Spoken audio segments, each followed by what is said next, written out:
Kubwa, Ndio, ndio. mimi nimekutafuta kutokana na kile ambacho nimekiona katika mitandao. Dakika kama Ndio, ndio. 30 ambazo zimepita, Ndio, nimeona wasanii toka kundi la Double Gang ndio. wametangaza kupitia mitandao ya kijamii kwamba wamebadilisha jina, sasa hivi hawaiti tena Double Gang, wanaitwa Makamanda.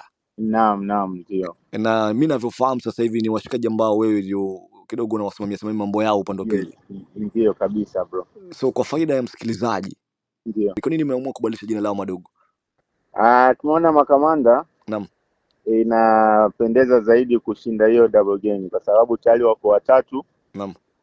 Alafu username yao huwa ni Makamanda. Yeah. Yeah, so tukasema wache ibaki hivyo Makamanda, ikuwe ni jina kabisa Makamanda kwa sababu tayari ni watatu.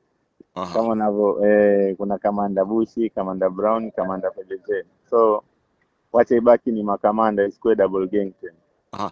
Upande wa Yes. pili hauoni kwamba itakuwa na tatizo kwa manake tayari ukiangalia Double Gang ilikuwa ni brand tayari ambayo ilikuwa inajulikana pakubwa sana.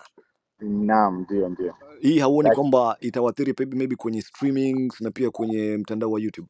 Hapana, kwa sababu ndio tumeanza rasmi. Aha. Najua saizi bado wako chini bado. Lakini vile tumeanza rasmi najua hiyo jina itakuwa sawa kwa sababu pia ni jina ambayo inajulikana.